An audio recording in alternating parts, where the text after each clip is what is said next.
Location found.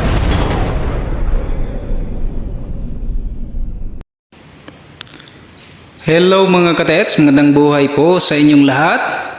Isa na namang ideya ang ibibigay ko sa inyo ngayon mga katets. Tungkol dito sa nakikita nating sign mga katets. Yan ay parang merong isang paa. Yan mga katets, sa gilid niya ay merong dot. At sa likuran naman ay meron ding dot mga katets, at sa harap niya mga katets ayan meron din dot na merong tubig, so nasa tubig. Ayan mga katets. So ano nga ba ang tamang pagbasa nito mga katets? At dito naman sa kaliwang bahagi mga katets, meron ding dot na merong plus na sign or X na sign mga katets. Ayan. Ayan pa. At ito pa mga katets. Ayan. So parang ganyan.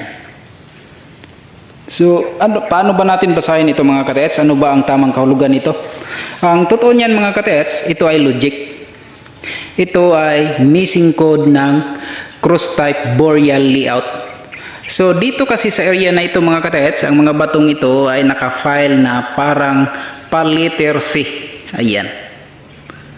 At merong bato dyan sa isa na nakapasok sa letter C. Nasa loob siya kaunti.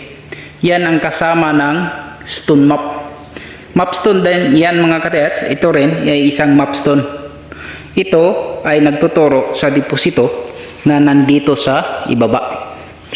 At yung isang bato na naman, mamaya ating tingnan yung mapstone niya. Yan din ang nagtuturo ng deposito dito sa gitna at dyan sa baba. So ito ang unahin natin mga katets. So dubli ito. Kahit ito lang na mapstone ay pwede na nating matunto ng deposito. So kailangan lang malaman natin ang sikreto ng coding nila mga katets. So cross type boreal layout. So ano nga ba ito mga katets? Kung titingnan natin dito, para siyang paa. Pero kung dito tayo sa gilid, yan ay isang heart. Ayan siya mga katets. So heart, ibig sabihin deposit. So meron siyang daanan dito. So ang deposit mga katets ay tunnel type na merong daanan dyan sa gilid. So ang deposit na yan mga katets, paano natin malaman kung saan yan? Yan ay makikita natin dyan sa baba. So mula dito mga katets, bali ito yung deposit sa actual na area. At sa ibabaw nito ay merong isang butas dito na ganito ang hugis. Ayan. So ito mga katets, ito yung bato na nilagyan ng stone map na ito mga katets. Ito siya. Tingnan nyo yung hugis niya mga katets. Ayan. Ayan. So ito yung bato na inukita nila ng mapstone na ito mga katets. At yan ang deposit. Bali sa baba ng batong ito. Nandyan siya mga katets. At ito pa mga katets, mula dito sa deposit, mayroong dot tayong makikita. So ang dot na yan mga katets, mula sa deposit, kumpas lang tayo ng ganito din na sistema. Yan. So kung ang deposit ay nandito, ang bato na tinuturo, yung dot na yon ay yan mga katets. Ayan. So pareho sila ng kumpas na nandoon mula sa deposit. At galing naman dito mga katets, galing naman dito, makikita natin na merong dot doon mga katets. Merong butas din. At yun pa. So yun naman ay mga bato na mayroong mga nakatagong mga marka. So mayroong mga gamit ang batong yun mga katets. Saan ba ang batong yun? So mula doon, deposit. Tapos kaliwa, bato din yan. So dito tayo. Ito. Yan ang isang bato. So bali doon siya banda mga katets. Ayan. Ayan. Ayan siya mga. Yan yung may stone map. Yan. Tingnan natin tong batong ito mga katets. Ito. Ayan. So meron siyang marka. Ayan. Mga legit sign yan mga katets dahil nga ginamit sila para sa isang boreal layout. Ito ay missing code of cross type boreal layout. At mula dyan mga katets, di ba meron siyang dot doon sa baba? At yun ang batong ito mga katets. Ito. So flat siya. Parang wala siyang makikitang legit na sign. Pero dito mayroong sikreto yan na napakabilog. Ayan. Ayan siya mga katets. At ito pa mga katets. Balik tayo dito. Mula dito sa sinasabi nating deposit, meron siyang nakakross yan yung mga katets. Nakakross sila. Ayan. Diretso dito sa baba. Nakakross yan ang missing code. So ito makikita natin na mga bato ito. Ito naman mga katets, ito muna. Ito ay butas na may tubig. So ang batong yan ay ayun mga katets. Ayan. So meron siyang tubig dahil nasa ano siya, nasa creek na siya mga katets.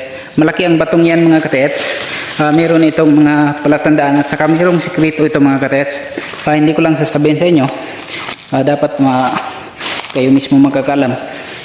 Ayan mga katets, tingnan nyo. Ayan. Saka dito mga katets, ito ang ipapakita ko sa inyo. Para siyang merong coin slots. Yan, malalim yan. So alam nyo na mga katets. Ayan.